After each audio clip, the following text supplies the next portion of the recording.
Big boss 6ാം സീസണിൽ നാടകീയമായ സംഭവങ്ങൾ കൊണ്ട് വളരെയധികം ശ്രദ്ധിക്കപ്പെട്ടിരുന്നു.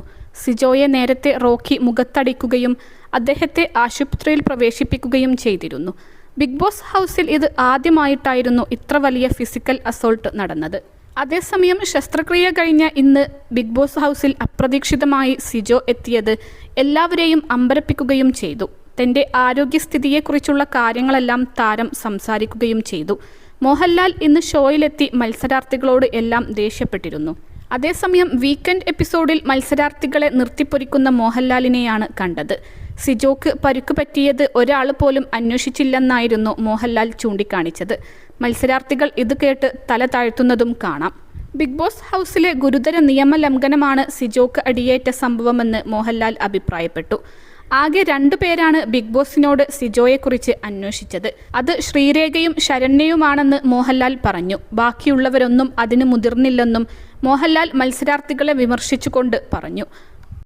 +2 ഡിഗ്രി കഴിഞ്ഞവർക്ക് വേൾഡ്സ് ഫസ്റ്റ് AR/VR ക്ലാസ് റൂമിലൂടെ സ്മാർട്ട് ഫോൺ എഞ്ചിനീയർ ആവാം. കൂടുതൽ അറിയാൻ വിളിക്കൂ ബ്രിഡ്കോ ആൻഡ് ബ്രിഡ്കോ. അതേസമയം സിജോയെക്കുറിച്ച് ബാക്കിയുള്ളവർ അന്വേഷിക്കാതിരുന്നത് സങ്കടകരമായ ഒന്നാണ്. സിജോക്ക് മത്സരാർത്ഥികളെ എല്ലാവരെയും കാണാൻ ആഗ്രഹമുണ്ടെന്ന് പറഞ്ഞാണ് മോഹൻലാൽ അദ്ദേഹത്തെ ഷോയിലേക്ക് ക്ഷണിച്ചത്. ഷോയിലെ മത്സരാർത്ഥികളോട് ചോദിച്ചുവെന്നായിരുന്നു ജാസ്മിൻ മോഹൻലാലിന് നൽകിയ മറുപടി. 2 പേർ പോയതിൽ വിഷമമുണ്ട്, എന്നാൽ ഒരുപാട് വിഷമം ഇല്ലെന്നും ജാസ്മിൻ വ്യക്തമാക്കി. എന്നാൽ ഷോയിലേക്ക് വന്ന സിജോ ആരോടും പരിഭവമില്ലെന്ന് വ്യക്തമാക്കി.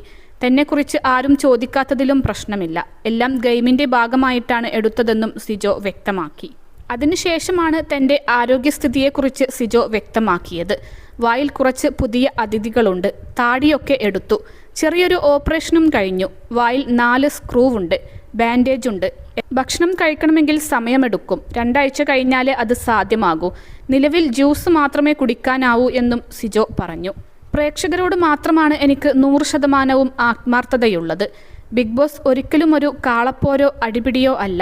തോക്കും വടിവാളുമൊന്നുമല്ല ആയുധം. ഇവിടെ ബുദ്ധിയും നാക്കുമാണ് എൻ്റെ ആയുധമെന്നും സിജോ വ്യക്തമാക്കി. ബിഗ് ബോസിലേക്ക് വരും മുൻപ് ജേതാവായിട്ടേ മടങ്ങി വരൂ എന്ന് അമ്മയ്ക്ക് നൽകിയ വാക്കാണ്. മികച്ച സീസണാക്കി മാറ്റുമെന്നും പറഞ്ഞതാണ്. അത് പാലിക്കുമെന്നും സിജോ പറഞ്ഞു. 3 ലക്ഷത്തോളം സന്തുഷ്ടരായ ഉപഭോക്താക്കളും 2 ലക്ഷത്തോളം തിമിര ശസ്ത്രക്രിയകളും പൂർത്തിയാക്കിയ മലബാറിലെ ഏക കണ്ണാശുപത്രി Al Salama high hospital, hospital road, Perinthalmanna.